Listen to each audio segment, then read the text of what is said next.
ॐ अज्ञानतिमिरन्धस्य ज्ञानाञ्जनशलाकया चक्षुरुन्मिलितं येन तस्मै श्रीगुरुवे नमः। श्रीचैतन्यमनोभीष्टं स्थापितं येन भूतले स्वयं रूपकथा मह्यं ददाति स्वपदान्तिकं। वन्देऽहं श्रीगुरो श्रीयुतपदकमलं श्रीगुरुन् वैष्णवांश्च श्रीरूपं साग्रजातं सहगणरघुनाथां विदं तं सजीवं साद्वैतं सावधूतं परिजनसहितं कृष्णचैतन्यदेवं श्रीराधाकृष्णपादान् सहगण ललिता श्रीविशाखान्वितांश्च। हे कृष्ण करुणा सिन्धो दीनबन्धो जगत्पते गोपेश गोपिका कान्ता राधाकान्ता नमोस्तुते। तप्तकाञ्चन गौराङ्गी राधे वृन्दावनेश्वरी वृषभानुसुते देवी प्रणमामि हरिप्रिये। वंशकल्पतरुभ्यश्च कृपा सिन्धुभ्येव च पतितानां पावनेभ्यो वैष्णवेभ्यो नमो नमः। जय श्री कृष्ण चैतन्य प्रभु नित्यानंद श्री अद्वैत गदाधर श्रीवासादि गौर भक्तवृंद।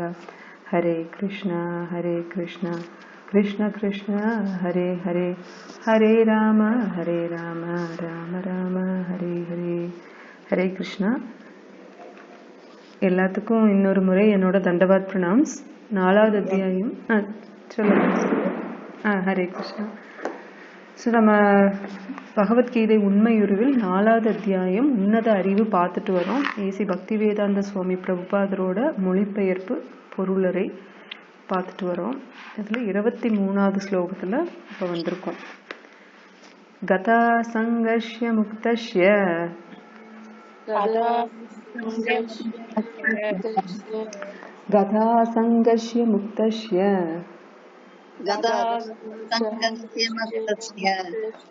ज्ञानावस्थितचेतसः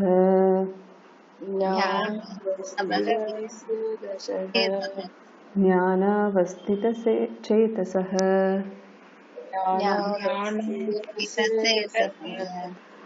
यज्ञायाचरतः कर्म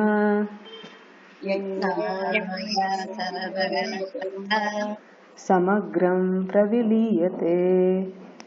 समग्रं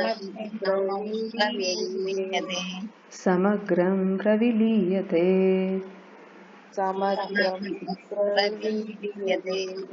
ஓகே, ஜெயா மாதாஜி படிக்கிறீங்களா? பார்த்துக்கலாம் மாதாஜி. வாய்ஸ் டிஸ்டர்பன்ஸா இருந்ததுன்னா நான் சொல்றேன் உங்களுக்கு. இப்போதைக்கு நீங்க ஸ்டார்ட் பண்ணுங்க. संघर्ष्य मुक्तस्य ज्ञानावस्थितचेतसः यज्ञायाचरतः कर्म समग्रं प्रविलीयते. ஜட இயற்கை குணங்களில் பற்றற்று திவ்ய ஞானத்தின் நிலை பெற்றவனின் செயல் முழுமையாக உன்னதத்தில் கலந்து விடுகின்றது.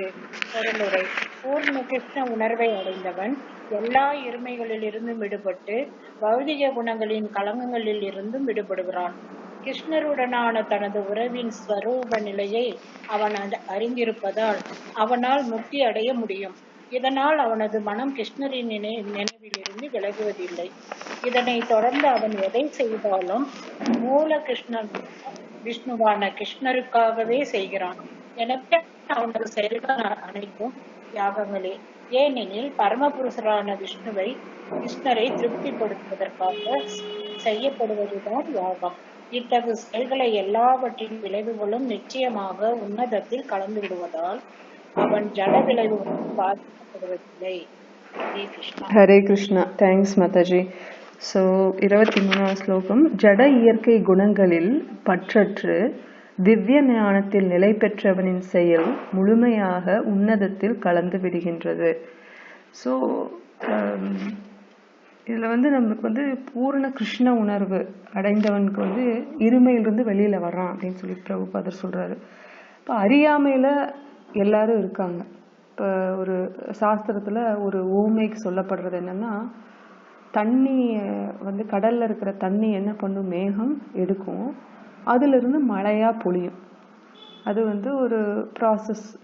ஆனால் அது எவ்வளோ கருணையான ஒரு விஷயமா நம்ம ஆச்சாரியர்கள் சொல்றாங்கன்னா, சாஸ்திரத்திலே ஆச்சாரியர்கள் எப்படி அது பிரமாதமா அது சொல்லுதுன்னா, கருணை கடல் தான் பகவான் கிருஷ்ணர், நாராயணன் அவங்க என்னன்னா கருணை கடல் நமக்கு தெரியும். ஆனா அவங்கள விட கருணை மிக்கவங்க யாரு? யாராவது சொல்லுங்க. பகவானை விட கருணை மிக்கவங்க யாரு?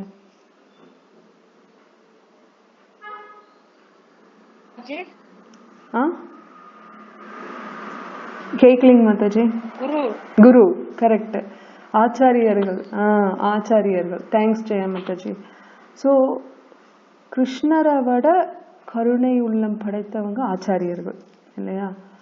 ஸோ நம்ம ஜென்ரலாக சொல்கிறோம். அஃப்கோர்ஸ் ராதாராணியோட கருணை நிலை வேற, அப்புறம் பிரபுபாதரோட கருணை நிலை, ராமானுஜாச்சாரியர் கருணை நிலை, சைத்தன்ய மகாபிரபுது அப்படின்னு பார்த்தோம்னா தனித்தனி வகையில் அவங்களோட கருணைக்கு எல்லை இல்லை தான். அதுக்கு நம்ம கண்டிப்பாக அதுக்கு நிறையா உதாரணங்கள் இருக்குது. அவங்களோட வாழ்க்கை வரலாறுல பார்த்தோம்னா தெரியும்.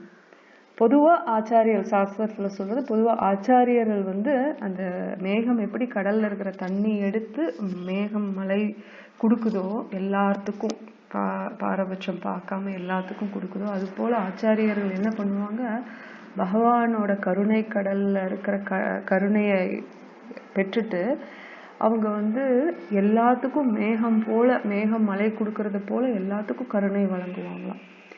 இதுக்கு உதாரணம் வந்து மகாபிரபு, சைத்தன்ய மகாபிரபு ஆகட்டும், ஸ்ரீல பிரபுபாதர் ஆகட்டும். நம்ம நிறைய டைம் சொல்லியிருக்கோம், ஸ்ரீல பிரபுபாதர் வந்து விருந்தாவனத்திலேயே இருந்திருக்கலாம் இல்லையா? அவருக்கு வந்து அவரோட வாழ்க்கை வந்து நல்லபடியாக போயிட்டு சக்ஸஸ்ஃபுல்லாக இருந்து, பிஸ்னஸில் சக்ஸஸ்ஃபுல்லாக இருக்காரு, குடும்பத்தில் எந்த கஷ்டம் இல்லை, நல்லா போயிட்டு இருந்தது. அதுக்கப்புறம் ஒரு ஸ்டேஜில், ஆனால் 3 முறைக்கு கிட்டத்தட்ட 3 தடவை பிரபுபாதரோட கனவுல அவரோட குரு பக்தி சித்தாந்த சரஸ்வதி தாக்கூர் வந்து 3 முறை கனவுல வந்து போதும் நீ சந்நியாசம் எடுத்துக்கோ, போதும் நீ சந்நியாசம் எடுத்துக்கோன்னு சொல்லி 3 முறை கனவுல வந்து சொல்லியிருக்காரு. அந்த சமயத்துல இவரோட லைஃப் பார்த்தீங்கன்னா அந்த கிரகஸ்த லைஃபோட பீக்ல இருக்காரு.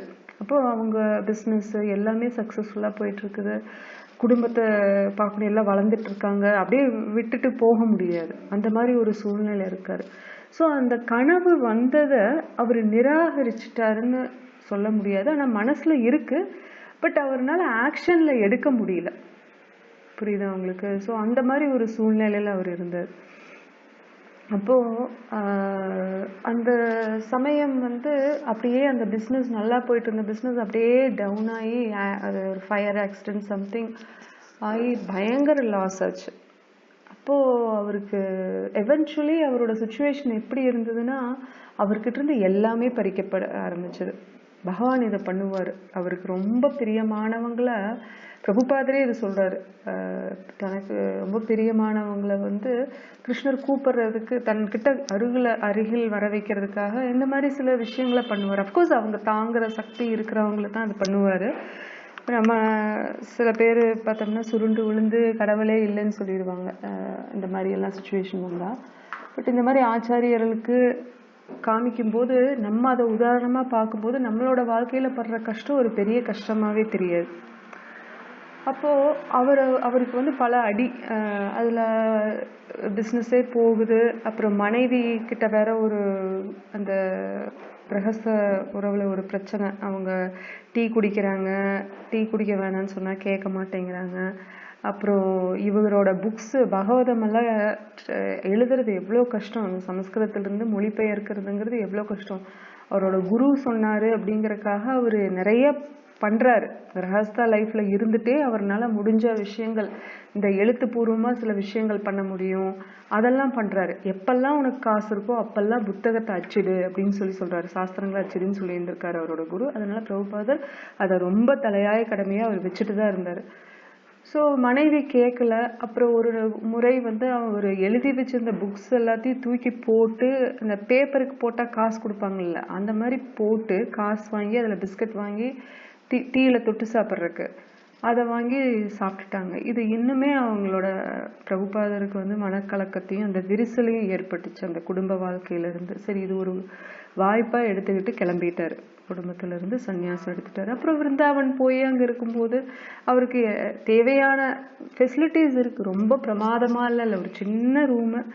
அதுல ஒரு சன்னியாசிக்கு ஒரு இது தேவையில்லை நார்மலா, இல்லைங்களா? Of course depends. அந்த அவரோட அந்த சன்னியாசியோட சிஷ்யர்கள் அந்த குருவை வந்து எந்த நிலையில வச்சுக்கிறாங்க, ராஜா மாதிரி பாத்துக்கிறாங்க, பகவானுக்கு ஈக்குவலா பாக்குறாங்க அப்படிங்கிறது அது உண்மை, அது தவறு இல்லை.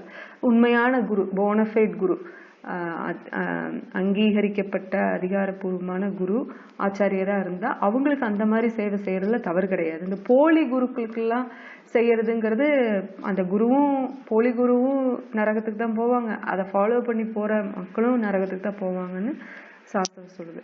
இப்போ இவரு வந்து பண்ணும்போது அந்த விருந்தாவனத்துல அந்த சன்னியாச வாழ்க்கை நடத்தும் போது ரொம்ப சிம்பிள் லைஃப், ரொம்பவே சிம்பிள்.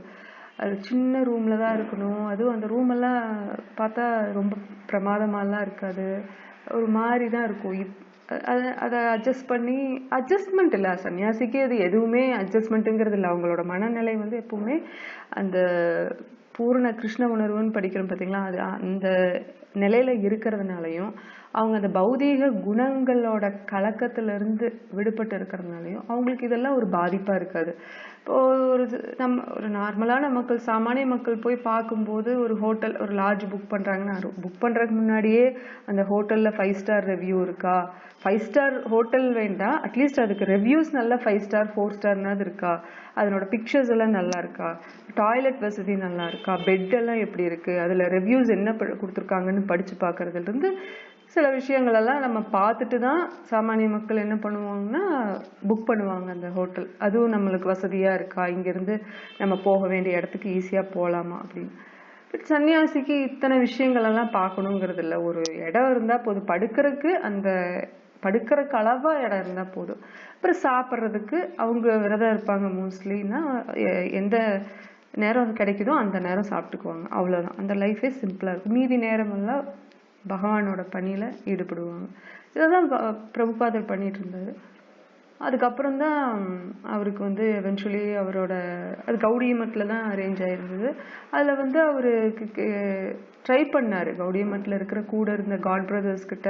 இப்போ எல்லாத்துக்கும் ஒரே குரு, பக்தி சித்தாந்த குரு கீழே சிஷ்யர்கள் இருப்பாங்க இல்லையா, அதில் ஒருத்தர் பிரபுபாதர், அவர் கூட இருப்பாங்க இல்லையா, அவங்க கிட்ட எல்லாம் ட்ரை பண்ணாரு, நம்ம வெளிநாட்டுக்கு போய் ப்ரீச் பண்ணலாம். ஏன்னா குரு வந்து எல்லாத்துக்கும் தான் பொதுவாக சொன்னார் அந்த உபதேசத்தை.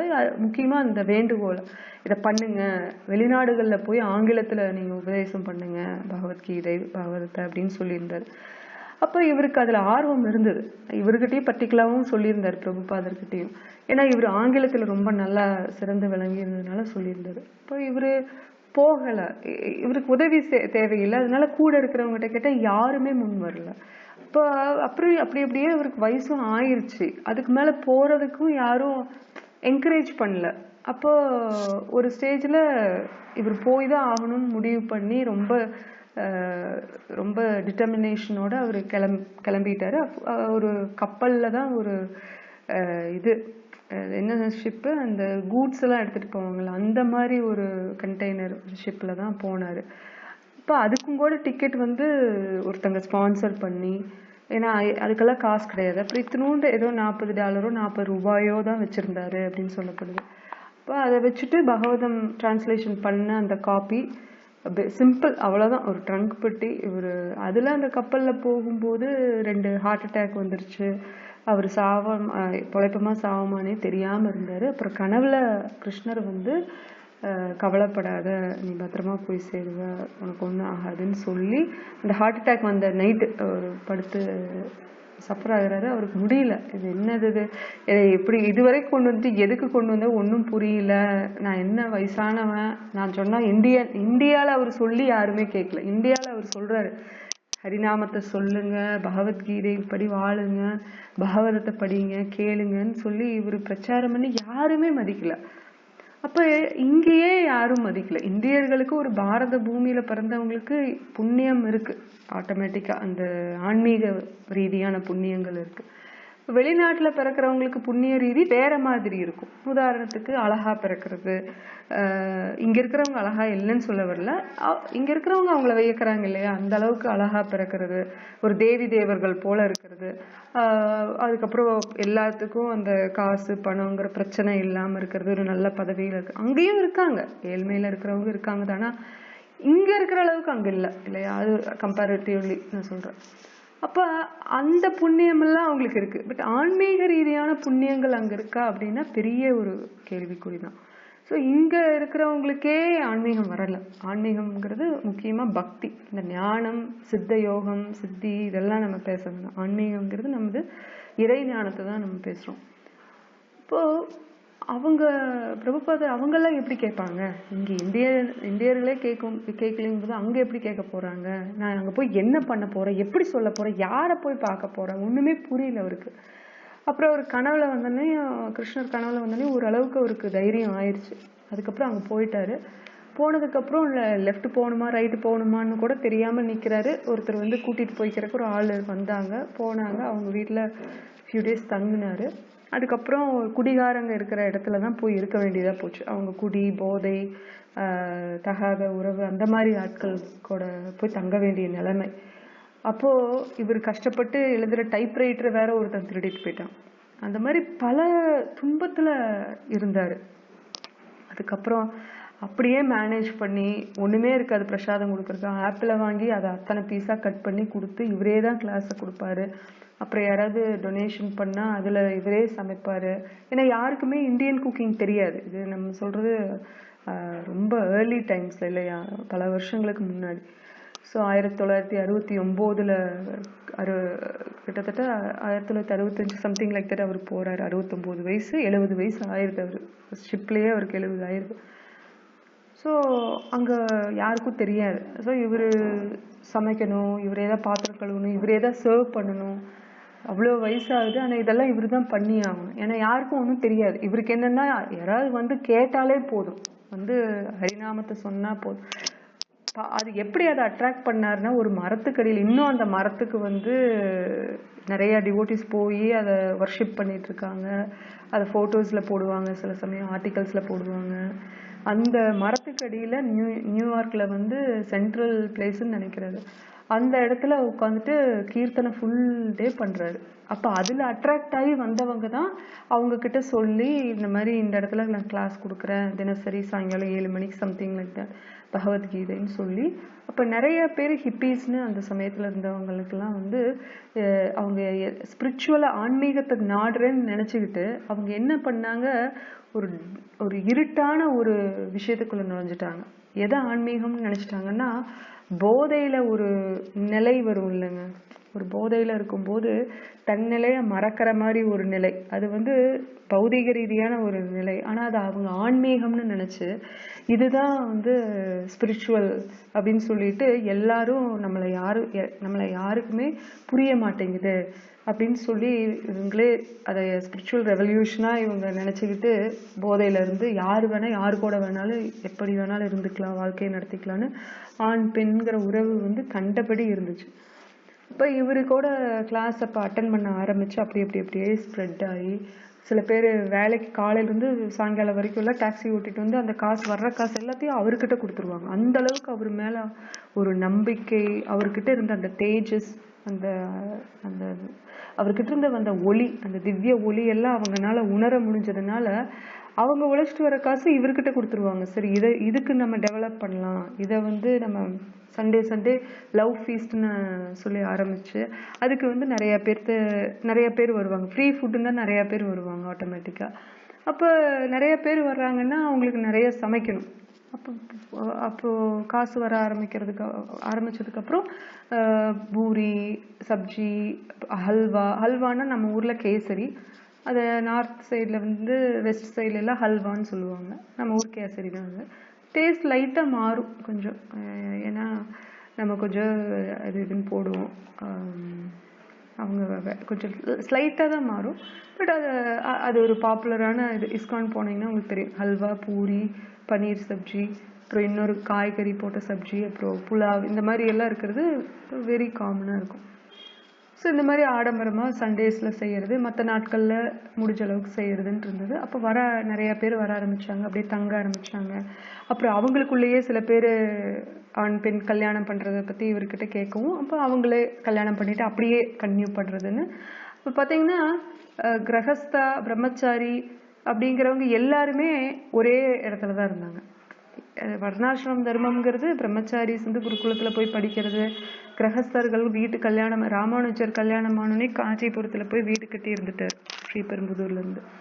அப்போ அந்த மாதிரி கிரகஸ்தர்கள்லாம் வீடு தனியாக போய் இருக்கிறதுங்கிறது ஒரு இது இருக்கு இல்லையா? அப்படி அவங்களுக்கு அந்த மாதிரி இல்லை. ஏன்னா அவங்க எல்லாருமே அம்மா அப்பாவை விட்டுட்டு வந்துட்டாங்க. அம்மா அப்பா வேண்டாம், எனக்கு கிருஷ்ணர் தான் வேணும்ன்ட்டு அந்த இங்கிலீஷ்காரங்கெல்லாம் வந்துட்டாங்க, அமெரிக்கன்ஸ் எல்லாம். அப்போ அம்மா அப்பா எல்லாம் கம்ப்ளைண்ட் பண்ணுறாங்க, கோர்ட் கேஸு அது இதுன்னு போகுது, இவர் எல்லாரும் பிரெயின் வாஷ் பண்ணுறாங்கன்னு. அப்போ பிரபுபாதர் சொன்னார், ஆமாம் நான் பிரெயின் வாஷ் பண்ணுறேன், இவங்களுக்கு அழுக்கு பிடிச்சி ஒரு பௌதீக நிலையில் இருக்கிற அந்த அனர்த்தங்களை வந்து நான் வாஷ் பண்ணி கிருஷ்ணர் நாமத்தை சொல்லி கிருஷ்ணர் இது கொடுக்குறேன், கிருஷ்ண பக்தி கொடுக்குறேன் அவங்களுக்கு, அதனால நான் பிரெயின் வாஷ் பண்ணுறேன் தான் அப்படின்னு சொன்னார். கோர்ட் கேஸில் பிரபுபாதர் தான் வின் பண்ணார் ஆப்வியஸ்லி. ஏன்னா கோர்ட் கேஸில் ஜட்ஜ் கேட்குறாரு என்ன பண்ணுறாங்க, தப்பு பண்ணுறாங்கன்னு கேட்டால், இவங்க காலையில் 4 மணிக்கெல்லாம் எந்திரிச்சிட்றாங்க. சரி எந்திரிச்சு என்ன பண்ணுறாங்க, அதுக்கப்புறம் பூஜையெல்லாம் பண்ணுறாங்க, எந்திரிச்சு குளிக்கிறாங்க, 4 மணிக்கே எந்திரிச்சு குளிக்கிறாங்க. அப்புறம் ஏதோ திலகமெல்லாம் ஏதோ போட்டுக்கிறாங்க. அப்புறம் நல்லா துவைச்ச துணியெல்லாம் போட்டுட்டு ஆரத்தி பண்ண ஆரம்பிச்சு குதிச்சு ஆடுறாங்க, சிரிக்கிறாங்க, பாடுறாங்க, கீர்த்தனை பண்ணி முடிச்சுட்டு அதுக்கப்புறம் ஏதோ இதை பற்றி பேசுகிறாங்க, ஏதோ வேதிக் லிட்ரேச்சர்லேருந்து பேசுகிறாங்க. அதுக்கப்புறம் ஏதோ பூஜை பண்ணுறாங்க, அப்புறம் சாப்பிட்றாங்க. என்ன சாப்பிட்றாங்க, வெஜிடேரியனாக சாப்பிட்றாங்க. ஓ அப்படியே. அப்புறம் என்ன பண்ணுறாங்க அப்படின்னா, அப்புறம் புக்ஸ் எல்லாம் டிஸ்ட்ரிபியூட் பண்ணுறதுக்கு வெளியில் போயிடுறாங்க, வேன் எடுத்துகிட்டு அவங்க கிட்ட இருக்கிற வாகனங்களை எடுத்துகிட்டு வெளியில் போயிடுறாங்க. அப்புறம் வெளியில் போய் புக்கெல்லாம் டிஸ்ட்ரிபியூட் பண்ணிட்டு வர்றாங்க. அதுக்கப்புறம் சாப்பிட்றாங்க, இல்லை குளிக்கிறாங்க, சாப்பிட்றாங்க. அப்புறம் நைட்டு ஈவினிங் கீர்த்தனை ஆகுது, அதுக்கப்புறம் மறுபடியும் ஆரத்தி நடக்குது, அதுக்கப்புறம் சாப்பிட்றாங்க, தூங்கிடுறாங்க. அப்புறம் திருப்பி 4 மணிக்கு எந்திரிச்சிடுறாங்க, 3-4ன்னு. அவர் ஜட்ஜ் இருந்துட்டு, இந்த மாதிரி வாழ்க்கை வாழ்கிறவங்களை ஏன் நான் பிடிச்சி ஜெயிலில் போடணும், அவங்க நல்லா தானே வாழ்கிறாங்க, சந்தோஷமாக தானே இருக்காங்க, இந்த மாதிரி புனிதமாக வாழ்கிறவங்களை ஏன் நான் பிடிச்சி ஜெயிலில் போடணும்னு அவர் இது பண்ணிட்டாரு. ஸோ இதெல்லாம் ஆச்சரியமாக இருக்குது அவங்களுக்கு, இப்படியுமா வாழ்க்கையை நடத்துவாங்க அப்படின்னு. நம்மளுக்கு இந்தியாவில் பிறந்தவங்களுக்கு நம்மளுக்கு இது ஒரு சாதாரண விஷயம். அஃப்கோர்ஸ் இந்த அளவுக்கு ஆச்சாரம் பார்த்து இருக்கிறவங்களெல்லாம் இப்போல்லாம் கம்மி தான் இல்லையா? அந்த காலத்தில் வேணால் இருந்திருப்பாங்க, 3-4 மணிக்கு எந்திரிக்கிறது, ஆண்டாள் எல்லாத்தையும் எழுப்பி விட்டு வாங்க என்ன இன்னும் தூங்கிட்டு இருக்கீங்க, வாங்க நம்ம கோகுலனை போய் இது பண்ணுவோம் அப்படின்னு சொல்லி கூப்பிடுறாங்க இல்லையா? இப்போ அந்த மாதிரி காலத்திலேயே அவங்க தூங்கி இருக்கிறவங்களும் எழுப்பி விடுறாங்க. இப்போ எல்லாம் தூங்கிட்டே தான் இருக்கிறாங்க. தூங்கிட்டே இருக்கிறதுக்கு 2 அர்த்தம், ஒன்று உடல் அளவிலையும் தூங்குறாங்க, இன்னொன்று ஆன்மீக அளவிலையும் தூங்கிட்டு இருக்காங்க. ஸோ அது தட் மீன்ஸ் அறியாமையிலேயே இருக்காங்க. இப்போ பிரபுபாதரோட அந்த தேஜஸ், அந்த திவ்யம், அந்த தூய்மை, பவித்திரம், இதெல்லாம் வந்து ஆட்டோமேட்டிக்காக மக்களை அட்ராக்ட் பண்ண ஆரம்பிச்சிட்டாங்க. அவர் கொடுக்க வந்த கருணை வந்து கொடுக்கப்பட்டது. அவர் சொல்றாரு, நான் உன் கையில ஒரு கையாட்டி பொம்மை கிருஷ்ணா, நீ என்னை எப்படி ஆட்டணும்னு நினைக்கிறியோ அப்படி ஆட்டிக்கோ. ஏன்னா எனக்கு தெரியாது என்னை ஏன் நீ அமெரிக்காவுக்கு வர வச்ச அப்படின்னு தெரியாது. ஆனா கண்டிப்பா எனக்கு ஒண்ணு புரியுது, ஏதோ உனக்கு என் மூலியமா ஏதோ ஒரு காரியம் வேலை பண்ண போறேன்னு மட்டும் எனக்கு தெரியுது. எதுவா இருந்தாலும் என்னை உபயோகப்படுத்தி கருவியா அப்படிங்கிற அந்த பணிவு, அந்த சரணாகதி அவர்கிட்ட முழுமையா இருந்தது. ராமானுஜாச்சாரியார் பார்த்தோம்னா அவரோட வாழ்க்கையும் பிரமாதம் தான். ஸோ அவருக்கு வந்து திருக்கோஷி நம்பிகள் போய் பார்க்கணும்னு சொல்லி அவருக்கு உத்தரவு வந்திருக்கும் போது அவர் போய் பார்க்குறாரு. அவர் போயிட்டு மறுபடியும் வான்னு சொல்லிட்டு ஒரு 18 முறை அவர் அனுப்பிச்சி வச்சார். திரும்ப இவர் ஊருக்கு கிளம்பி போகணும் ஸ்ரீரங்கத்துக்கு, அப்புறம் திருப்பியும் இந்த திரிகோஷ்டி நம்பிகளுக்கு ஊருக்கு வரணும். இப்படியே அவரோட இது போயிட்டு இருந்தது பயணம். ஆனால் அவர் வந்து சலிக்கவே இல்லை. ஏன்னா அவரும் ஒரு ஆச்சாரியராக இருக்கிறதுனால, அவர்கிட்ட போய் நாராயண மந்திரத்தை வாங்கணுங்கிற உத்தரவு அவருக்கு வந்ததுனால அவர்கிட்ட நாராயண மந்திரம் வாங்குறதுக்காக வெயிட் பண்ணுறாரு. ஏன்னா குரு வந்து அவரோட இஷ்டம் இல்லையா, குரு நம்மளை சூஸ் பண்ணுறாங்க. ஆனால் எப்போ தீட்சை கொடுப்பாங்க, எப்போ நம்மளுக்கு அந்த நாம மந்திரத்தை கொடுப்பாங்க, ஹரிநாம மந்திரத்தை அப்படிங்கிறது அவங்களோட விருப்பம். சில பேர் எல்லாம் பார்த்தீங்கன்னா 10 வருஷமா ஷெல்டர் எடுத்ததுக்கு அப்புறம் 10 வருஷமா வெயிட் பண்ணிட்டு இருப்பாங்க. ஆனா அவங்களுக்கு வந்து தீட்சையே கிடைச்சிருக்காது. சில பேர் பார்த்தீங்கன்னா வந்த உடனே ஒரு 2 வருஷத்துல தீட்சை வாங்கியிருப்பாங்க, இல்லை 1 வருஷம். அந்த ஆஸ் லாங் அஸ் அந்த 16 ரவுண்டு 4 ரெகுலேட்டிவ் பிரின்சிபல், இது மிருகவதையோ தகாத பாலுறவோ போதைப் பொருளில் ஈடுபடுறதோ இல்லைமா என்ன சூதாட்டமோ இந்த விஷயங்கள் எல்லாம் இல்லாமல் இருக்கு. 16 முறை ரெகுலராக சாண்டிங் பண்ணுறாங்களா தினசரி. அதே மாதிரி கோயிலில் சேவையில் ஏதாவது ஒன்றுலனாவது ஈடுபட்டிருக்காங்களா, புஸ்தகங்களை படிக்கிறாங்களா, பகவத்கீதை புரியுதா, இதெல்லாம் ஓகே அப்படின்னா தீட்சை கொடுத்துருவாங்க. அப்போ இதுதான் இஸ்கானோட ஸ்டாண்டர்ட். இப்போ அந்த காலத்திலேயே அது வேற ஸ்டாண்டர்ட் இருந்துச்சு. இப்போ இந்த காலத்தில் பார்த்தீங்கன்னா இது பிரபுபாதர் கொடுத்த ஸ்டாண்டர்ட் இதுதான். இல்லைன்னா நம்ம இஷ்டத்துக்கு நம்ம பண்ணலாம், நம்ம இஷ்டத்துக்கு வாழலாம் அப்படின்னா அது அது செட் ஆகாது. ஏன்னா நம்ம வந்து இந்த முக்குணங்கள்னால நம்ம எப்பவுமே கலங்கத்தில் இருக்கிறதுனால நம்ம ஈஸியாக வீழ்ச்சி அடைஞ்சிருவோம். ஒரு சரி நான் 4 ரவுண்டு மட்டும் பண்ணிக்கிறேன் அப்படின்னு சொன்னோம்னா அப்போ அந்த மீதி ரவுண்ட் நம்ம பண்ணாதனால சில விஷயங்களுக்கு நம்ம இடம் கொடுக்க ஆரம்பிச்சிடும். எக்ஸ்கியூஸ் கொடுத்து அப்படியே சில மாயை வந்து கொஞ்சம் கொஞ்சமாக தான் நுழைய ஆரம்பிக்கும் நம்ம வாழ்க்கையில். பட்டார்னு நுழையாது. நம்ம பக்திக்குள்ளே வந்துட்டோம்னா பட்டார்னு வராது, நமக்கு தெரிஞ்சிடும். அப்படியே நம்ம அலர்ட் ஆகிக்கலாம் அப்படின்னு சொல்லி அலர்ட் ஆகிக்குவோம். ஆனால் மாயை என்ன பண்ணும், லைட்டாக ஒவ்வொரு விஷயமா கொடுக்க ஆரம்பிக்கும். ஒவ்வொரு சஞ்சலத்தை கொடுக்கும்போது கடைசியில் நம்ம எங்கே நிற்கிறோன்னு நமக்கே தெரியாது. சௌகரி முனி தண்ணியில் அடியில் இருந்து தான் தியானம் பண்ணுறேன்ட்டு போனார். என்னாச்சு, அவர் நல்லா தான் போயிட்டு இருந்தது அவருக்கு வாழ்க்கை, தியான வாழ்க்கை. பட் ஒரு 2 மீன்களோட உறவை பார்த்துட்டு ஆசைப்பட்டு கல்யாணம் பண்ணணும்னு அதில் வீழ்ந்து 50 மனைவிகளை இளவரசிகளை கல்யாணம் பண்ணி அதனோட வாழ்க்கை போயிட்டே இருக்கு. அதுக்கு இவரோட ஆன்மீகத்தில் சேர்த்தி வச்ச அந்த ஞான யோகத்துலையோ அஷ்டாங்க யோகம் தான் முக்கியமாக அதில் சேர்த்தி வச்ச பலன் எல்லாத்தையும் இவங்களுக்கு செலவு பண்ண வேண்டியதாக போச்சு. இந்த பசங்க கஷ்டப்பட்டு சேர்த்தி வைப்பாங்க, இந்த புது பொண்டாட்டி வந்தால் எப்படி கண்டபடிக்கு செலவு பண்ண வேண்டியது வரும், அந்த மாதிரி ஆகிப்போச்சு இவரோட நிலைமையும். இந்த ஸ்பிரிச்சுவல் ஆன்மீக கிரெடிட்ஸ் எல்லாம் இருக்கும்ல, அதெல்லாம் இவங்களுக்கு செலவுமா. ரொம்ப அழகான மாளிகை, மாயாஜாலமா, அது இதுன்னு சொல்லி இவரைவே இளமையாக்கிக்கிறது. தண்ணியில் அவ்வளோ வருஷம் இருந்தால் உடல் எவ்வளோ சுருக்கமாக இருந்திருக்கும், பார்க்குறக்கே நல்லா இருந்திருக்காது. ஆனால் அதை போய் நல்லா காஸ்மெட்டிக் சர்ஜரி எல்லாம் பண்ணிட்டு வரணும்னா இப்படி. அப்போ இவரோட ஸ்பிரிச்சுவல் கிரெடிட் எல்லாம் யூஸ் பண்ணி பிரமாதமாக ஆயிட்டாரு. ஸோ இது அப்போ என்ன ஆகும், அந்த புண்ணியம் எல்லாம் குறைஞ்சிருக்குமா, அந்த கிரெடிட் எல்லாம் குறைஞ்சிருக்கும். அப்போ திருப்பி நீங்கள் அதுக்கு தபஸ்யா செய்யணும், அதை திருப்பி கொண்டு வர்றதுக்கு. இப்போ இவர் அதனால அந்த மாயை வந்து இந்த கஜேந்திர மோட்சத்திலேயே அந்த லீலையில நம்ம பார்த்துருப்போம். கஜேந்திரன் அந்த யானை வந்து கடல் இல்லை சாரி அந்த ஆற்றுல வந்து இறங்கி அங்கே நிறைய வாட்டர் ஃபால்ஸ் இருக்கு, அழகான ஒரு இடமா இருக்கு, தென்றல், இனிமையான தென்றல், தேனீக்கள், பூக்கள், அந்த வாசம் ஸ்பரிசம் பயங்கரமா இருக்கு. இவர் தான் அங்க ராஜா கஜேந்திரன். அவருக்கு மனைவிகள்மார்கள் எல்லாம் யானைகள், யானை குட்டிகள், யானை தம்பிகள்னு எல்லாம் யானை குடும்பமா அவங்க போய் அந்த நீர்ல சந்தோஷமா விளையாண்டுட்டு இருக்கும்போது திடீர்னு அந்த முதலை வருது. ஹூ அப்படிங்கிற அந்த முதலை பூர்வ ஜென்மத்துல கந்தர்வனா இருந்த முதலை, கந்தர்வனா இருந்த ஆள் சாபத்தினால முதலையா வருது. இந்திரதும்ய மகாராஜா இருந்தவர் சாபத்தினால யானையா வர்றார் கஜேந்திரனா. அப்போ அந்த முதல்ல அப்படியே அழுங்கா அப்படியே மெதுவா வந்து கொஞ்சமா கடிக்குது, அப்புறம் அப்படியே கவ்வுது, அப்படியே காலை பிடிச்சிடுது, அந்த ரத்தத்தை உரிய ஆரம்பிக்குது. 1000 வருஷம் போராடுறான் அந்த கஜேந்திரன், யானை கஜேந்திரன் வந்து 1000 வருஷம் போராடுறார். அப்போ எப்படி அந்த மாயை நம்மளை அப்படியே கைப்பற்றினதுக்கு அப்புறம் நம்மளை விட மாட்டேங்குது. அந்த முதலைப்புடி வந்து ஒன்ஸ் பிடிச்சிருச்சுன்னா விடாது.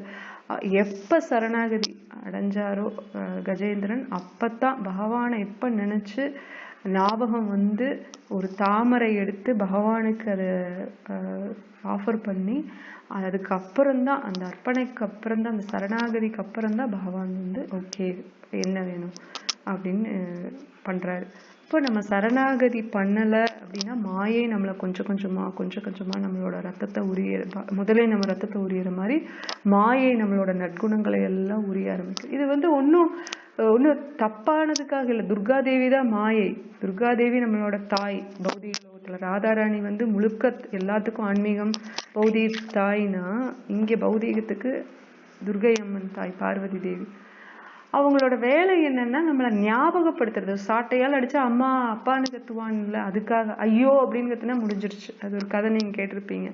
மதர் பார்வதியும் சிவனும் உட்கார்ந்துட்டு இருக்கும்போது இந்த ஏழைக்கு உதவி செய்யுங்கன்னா, இல்ல அவனுக்கு இந்த சமயத்துல அவன் கஷ்டப்பட வேண்டிய காலம் அது, பாவத்தினால விட்டுரு. இல்ல இல்ல அவங்களோட பக்தன், அவனுக்கு நீங்க கண்டிப்பா ஏதாவது ஒண்ணு செய்யணும். இல்ல பண்ணாலும் அவன் அதுக்கு உபயோகம் இல்ல, அவன் எடுத்துக்க மாட்டான். இல்ல நீங்க பண்ணியே ஆகணும்னு சரின்னு சரி ஒரு பொன் மூட்டையை போடுறேன்னு போடுவாரு.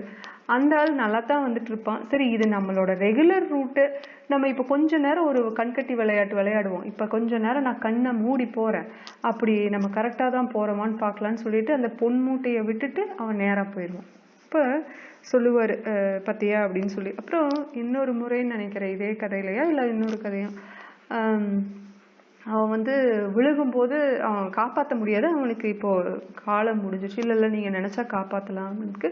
இல்ல முடியாது, இல்ல நீங்க நினைச்சா காப்பாத்தலாம். இந்த பெண்கள் கொஞ்சம் பிடிவாதம் தான் இல்லைங்களா. அப்போ இவரு சரி பரவாயில்ல உனக்காக பண்றேன், அம்மானா நீ காப்பாத்து, அப்பான்னா நான் காப்பாத்துறேன், அவன் ஐயோன்னு விழுந்துருவான். அப்ப அது முடிஞ்சிருச்சு. ஸோ காலம் வந்து பிரபுபாதர் எழுதியிருக்காரு. இந்த முதல் ஸ்கந்தம் ஸ்ரீமத் பகவத்துல வரும். இந்த சாஸ்திரத்துல வர்றதா எழுதியிருக்காரு, பகவத்துல வர்றதா எழுதியிருக்காரு.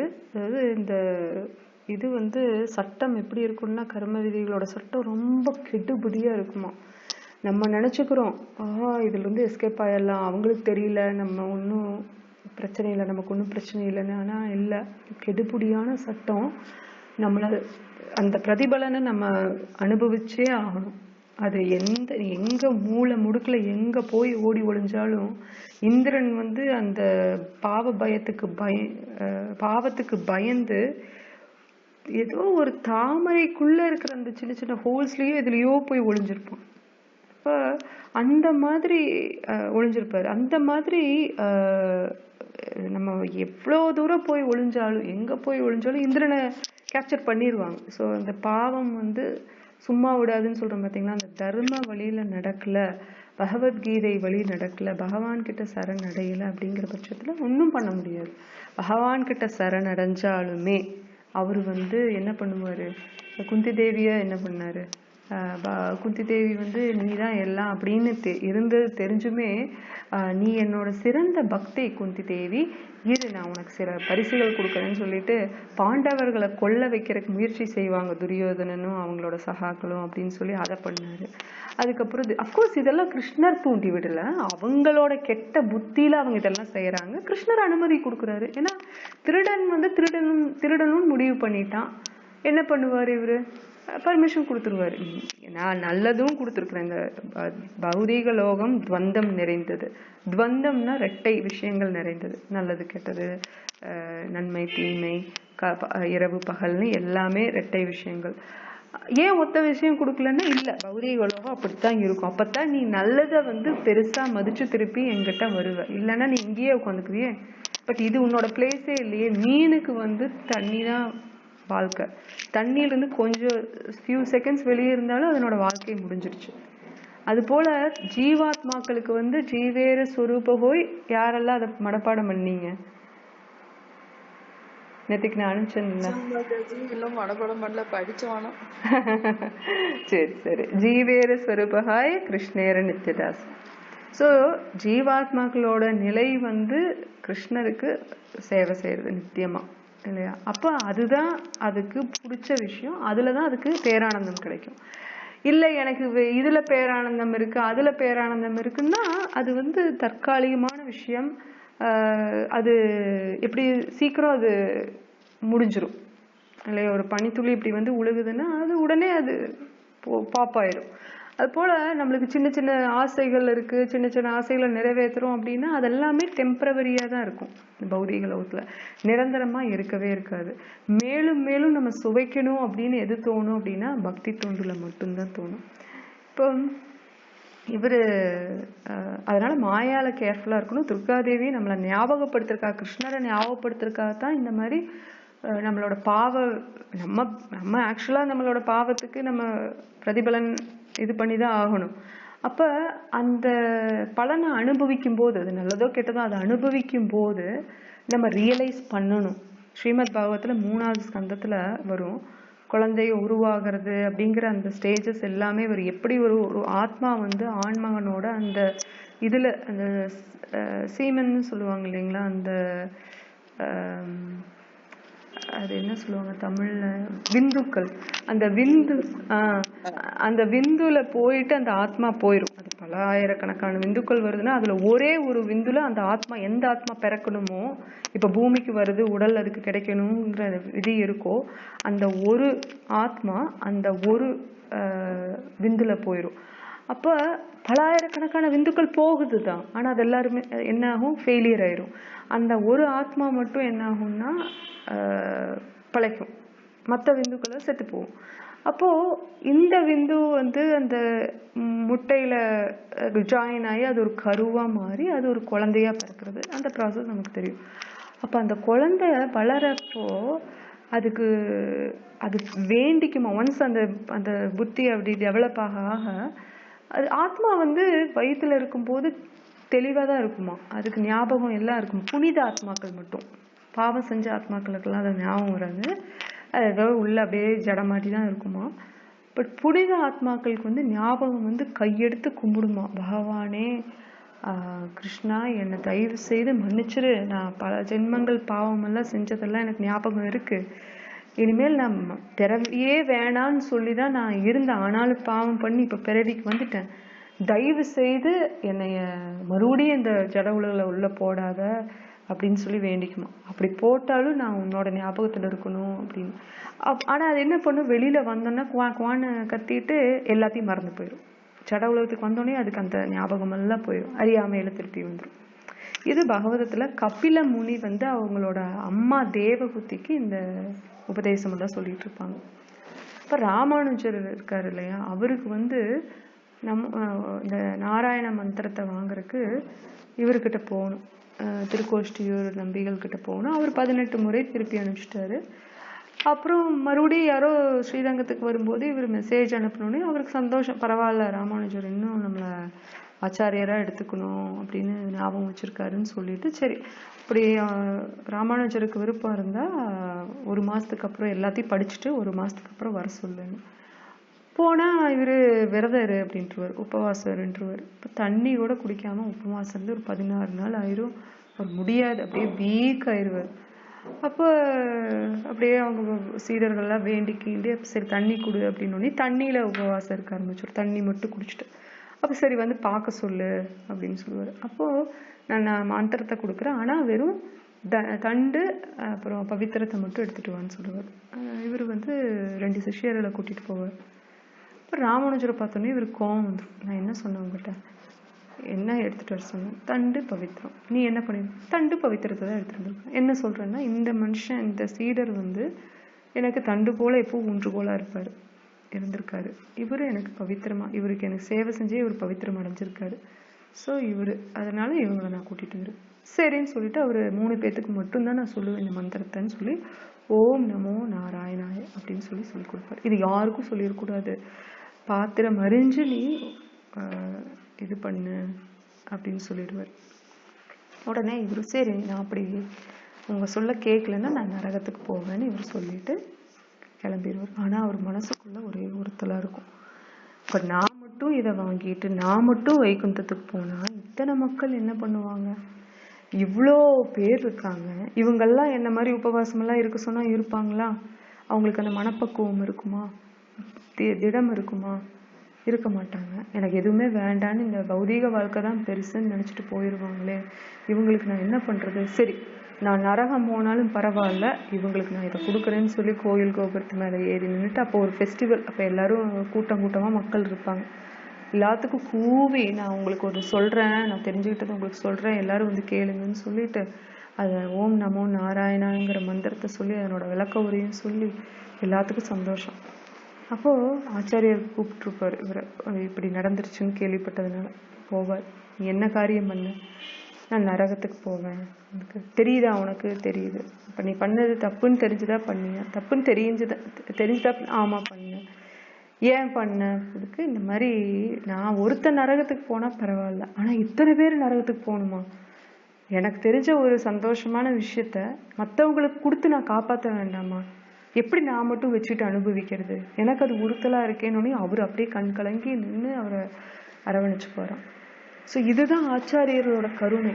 அவங்க வச்சுக்கிட்டு உட்காந்துருக்கவே மாட்டாங்க. எப்போ யாருக்கு மற்றவங்களுக்கு சொல்லலாம் அப்படின்னு பார்ப்பாங்க. ஸோ போய் சொல்லுவாங்க.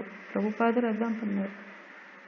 இங்கேயே விருந்தாவனத்துல ஒரு சன்னியாசிக்கு கௌடிய வைஷ்ணவ சம்பிரதாயத்துல இருக்கிறவங்களுக்கு ராதா இருக்கிற இடம், கிருஷ்ணர் இருக்கிற இடம் விருந்தாவனத்துல கோபியர்கள் வாழ்ந்த இடத்துல அவருக்கு அதை விட்ட வேற எங்க ஒரு ஸ்தலம் இருக்கக்கூடும், வேற எங்க அவர் போய் அடைக்கலம் தேட வேணும்? அதுவே போதும். அவருக்கு தேவை, அவர் சுத்தி இருக்கிறவங்க பக்தர்கள், கேட்கறதெல்லாம் நாம சங்கீர்த்தனம், பார்க்கறதெல்லாம் பகவானோட பக்தர்கள், சாப்பிட்றதெல்லாம் பிரசாதம், அனுபவிக்கிறதெல்லாம் பகவான் ஸ்தலத்துல கிடைக்கிற பிரசாதங்களை. அப்போ அதாவது கருணைய, அப்போ வேற என்ன தேவைப்படும் ஒரு மனுஷனுக்கு இல்லையா? ஆனாலும் அவரு போகணும். குரு மகாராஜ் சொல்லியிருக்காரு போகணும் அப்படின்ட்டு போனாரு. சொல்லாட்டியும் அவரோட பிரச்சாரம் கண்டிப்பா நடந்திருக்கும். பட் அது குருவோட கருணை.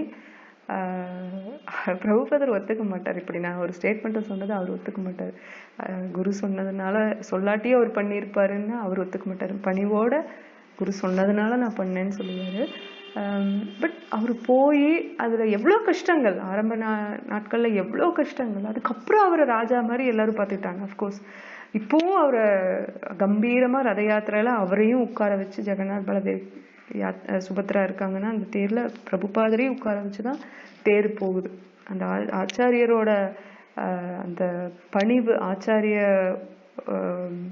வர்ஷிப் இருக்கு இல்லைங்களா, அது இன்னும் கண்டினியூ ஆகுறது ரொம்ப சந்தோஷமான விஷயம். கலியுகத்துலையும் நம்ம பார்க்கறது நம்மளுக்கு இது பேரானந்தத்தை தருது. நம்மளும் அந்த கருணையிலிருந்து ஒரு பங்கு நம்மளும் எடுத்து அனுபவிக்கணும் அப்படின்னு நம்ம பண்ணணும். அந்த கருணையை மற்றவங்களுக்கு கொடுக்கறதுக்கு நம்ம முடிஞ்ச அளவுக்கு நம்ம வீட்டுகளில், இதை நம்ம அடிக்கடி நான் சொல்லியிருக்கேன் உங்களுக்கு, வீட்டுகளில் மாதத்துக்கு ஒரு முறை ஒரு விசேஷ நாளில் கூப்பிடுங்க. புரியுதா? நீங்கள் சும்மா கூப்பிட்டா வர்றதுக்கு வாய்ப்பு இல்லை அப்படிங்கிற பட்சத்தில், வாரத்துக்கு ஒரு நாள் வான்னா வர மாட்டாங்க அப்படின்னா விசேஷ நாட்களில் கூப்பிடலாம். இந்த மாதிரி மாதத்துல ஒரு நாள், இதாங்க அமாவாசை அன்னைக்கு இது பண்ணுறாங்க, பௌர்ணமி அன்னைக்கு இது பண்ணுறாங்க, சங்கடகடா சதுர்த்தி அன்னைக்கு இது பண்றாங்க அப்படின்னு சொல்லிட்டு ஒரு கிருஷ்ணநாம ஹரிநாம சங்கீர்த்தனம் ஒன்று சின்னதா பண்ணி ஒரு ஸ்லோகத்தை எடுத்து அதை பொருளுரை மொழிபெயர்ப்பை படிச்சுட்டு அதுக்கு தெரிஞ்ச விஷயங்களை நம்ம சொல்லலாம். இல்லை யூடியூப்ல அந்த கிளாஸ் ரிலேட்டடா அந்த கிளாஸை போட்டுவிட்டு எல்லாரும் உட்காந்து சத்சங்கமா கேட்டுட்டு அதை அனுபவிக்கலாம். முடிச்சதுக்கு அப்புறம் பகவானுக்கு நைவேத்தியம் பண்ணி எடுத்த பிரசாதத்தை எல்லாத்துக்கும் கொடுத்துட்டு நம்மளும் சாப்பிடலாம். வசதிக்கு ஏற்ற மாதிரி இதை செய்யலாம். ஒருத்தர் தான் கூப்பிட முடியும்னா கூப்பிடுங்க, ஒரு 1000 பேர்த்த கூப்பிட முடியும்னா கூப்பிடலாம். பிரசாதத்தையும் அதே மாதிரி வெறும் பழங்கள் தான் கொடுக்க முடியும்னா கொடுக்கலாம், இல்லை ஒரு பயங்கரமான ஒரு விருந்து கொடுக்க முடியும்னா கொடுக்கலாம். விருப்பம், வசதிக்கேற்ப, உடல் வசதி, மன வசதி, பண வசதிக்கேற்ப ஒருத்தங்க செய்யலாம். செய்யணும்னு ஆசை இல்லை அப்படிங்கிறவங்க பகவான் கிட்ட வேண்டிக்கலாம், அது எனக்கு ஆசையே கொடு அப்படின்னு சொல்லி. ஸோ இதுதான் இன்னைக்கு இதோடது. இத்தகைய செயல்கள் எல்லாவற்றின் விளைவுகளும் நிச்சயமாக உன்னதத்தில் கலந்து விடுவதால் அவன் ஜட விளைவுகளால் பாதிக்கப்படுவதில்லை. ஸோ இதெல்லாம் பண்ணும்போது நம்மளுக்கு ஜட உலகில் நம்ம இருக்கிறோம் இன்னும். அப்போ நம்மளுக்கு இன்னும் நிறைய சங்கடங்கள், துன்பங்கள் நம்மனாலேயோ மற்றவங்கனாலேயோன்னு ஆதி தெய்வீக, ஆதி பௌதீக, ஆதி ஆத்மீகன்னு சொல்லிட்டு ஏதாவது ஒரு ரூபத்தில் நம்மளுக்கு பிரச்சனைகள் வரதான் செய்யும். ஆனால் அதை ஏற்றுக்கிற மனப்பக்குவம் நம்மளுக்கு ரொம்ப பிரமாதமாக ஆகிட்டே இருக்கும் பக்தியில் பக்குவம் அடைய. அப்போ இதெல்லாம் ஒரு விஷயமாவே இருக்காது, எதிர்பார்த்தது தானப்பா, நேற்றுக்கு வரும்னு நினச்ச பிரச்சனை இன்னைக்கு வந்திருக்குது, ஓகே அப்படின்ட்டு போயிடுவோம், சாதாரணமாக தொடச்சிட்டு போயிடுவோம். அதுதான் அந்த பக்தியில முதிர்ச்சி அடைய பக்குவம் தானா வரும்போது இந்த பௌதிக லோகத்தோட ஃபார்முலா நமக்கு தெரிஞ்சிடும், அதனோட சூட்சமும் நமக்கு தெரிஞ்சிடும். எனக்கு இந்த வித்தையெல்லாம் படிக்காது, நான் பார்த்துக்கிறேன், நான் கிருஷ்ணர் சொல்றதை நான் பண்ணிக்கிறேன், நீ கிளம்புன்றுவோம் அந்த பிரச்சனையை. ஸோ முடிஞ்ச அளவுக்கு ஃபாலோ பண்ணுங்க.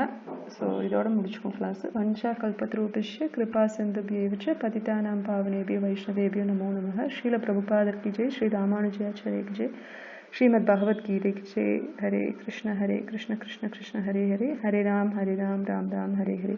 All glories to the assembled devotees. ஏதாவது கேள்விகள் இருக்குங்களா? Hare Krishna Mataji. Hare Yes, Krishna. Thank you Mataji.